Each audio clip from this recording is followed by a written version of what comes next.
Okay, so we're going to start 110 in just a moment. I want you to read through the first problem. You should be able to do that no problem.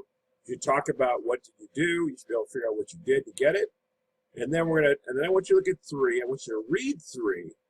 Think about 3 for a hot minute. If you can figure it out, just go. If not, you get to watch some more video. All right? All right, so pausing in 3 seconds, 2, 1, 0, and I'm back. All right. So Bob runs a carnival where he has rides running 12 hours. His ride is running 10 rides per hour. How many total rides does he give? We know how to do this. This is old school stuff. 12 rides 10 rides per hour times 12. You would go 10 times 12, and you'd get a whopping 120 rides. And so we just multiplied the two together, which is, what did we do? We multiplied the two together. Why? Because we knew this is the rate at which the ride, that many rides per hour, and we do it for 12 hours. Well, that's going to be 10 times 12, and we've been doing that for a long time, so that doesn't bother us at all. Far more interesting is, in reality, rides are dependent on people being in line and things like shows and other parts of the carnival. So our rides per hour would change, and the graph would look more like something like this. Now, if it looks something more like this, what do we do? I want to reflect on something for just a moment. Rides per hour sounds an awful lot like meters per second. It's how fast, it's a rate of something, correct? And down here is hours, which is our friend time. So if I got rides per hour and I got meters per second, I have seconds, the area of the curve would be meters. If I got rides per hour and in the bottom I have hours, well then the area of the curve would be rides.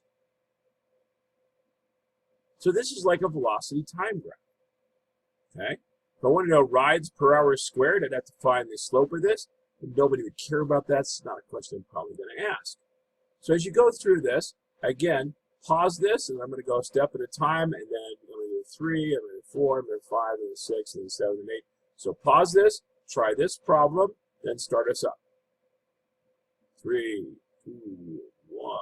Starting us up. Here we go.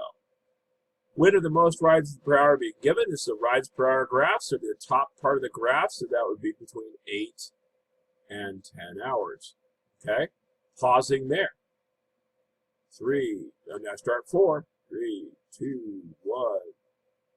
What's the starting of the next part? What's the fastest rate? Fastest rate would be 60 rides per hour, so 60 rides per hour. Pausing up again. How many rides were given during this day? Sorry, pausing again. 3, 2, 1. How many rides were given during the day? How would I figure that out? Area of the curve. So I have to break this into little triangles and rectangles and figure that out. So this is 1/2 3 times 20. 1/2 3 times 20 would, 1/2 3 times 40, which should be 60 rides. And this stretch right here would be 40 times 3. So that would be 120 rides. Then through here, I would note the following, probably break it up like this. Oops, that's not a straight line. Like that, and then maybe like this. Okay? So if I break it up like this area here would be 4 times 40. That's another 160. This little triangle here would be 1/2. The rise would be 20.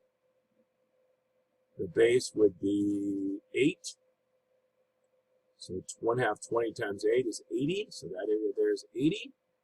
During this stretch right here, I have a nice rectangle on top. That rectangle on top should be 2 times 40 to 60. So that's another 40. And then this over here is 1/2. Height is 60. 60. And the base is 2. So that's another 60. Right? So I just add all these up and I would get my total, how many rides were given during the day. In the first 3 hours, it'd be much easier. That's just the 60 meters we solved for. Oh, I should have said that. And you guys got it. Okay, are you familiar with what we're doing? Answer that question. And then we're going to talk about 8. 3, 2, 1, pause, and back. Okay, multiplication is So what's interesting about this is a long time ago in a galaxy far, far away called first or second grade, your teacher sat you down and said, oh, I got these blocks, Johnny, and these blocks are 3 blocks by 2 blocks. How many blocks do you have? And you count 1, 2, 3, 4, 5, 6, and you were bored and you got tired of it. And they said, well, you know what? There's a faster way to do it. We're going to call it multiplication, and we're going to say that 2 times 3 is this area right here. Yes, that's how it got explained to you. Why? Because multiplication's always been the area under the curve. But when you were in first and second grade, you weren't ready to realize this could be something other than a nice straight line. When it varies, it's still the area. It's still how many blocks fit underneath that line. The difference is, if it's slanty, you're now going to have to deal with breaking those in half and calling it a triangle, right? And so multiplication is always the area under the curve. Now, what I'd really like you to do is I'd like you to do all of 9. Okay, do all of 9. Okay, and then on 11, do all 11, and then 12. Take a look at 12. Okay, and then try to answer the very first question, and then we're going to have a conversation about 12 through 15-ish. Yeah, 12 through 15-ish, and hopefully you'll go, oh, I get it. This is super boring. I understand. Okay? So pausing in 3, 2, 1. Come see me. Come finish this video when you're on the back. So if you haven't tried 12, 13, 14, and 15, pause it again. Come on. All right, let's try this thing out. So take a look at this. I got a graph, and it's now people versus hours. So if people per hours was like meters per second, people is just like meters. So this is a displacement time graph.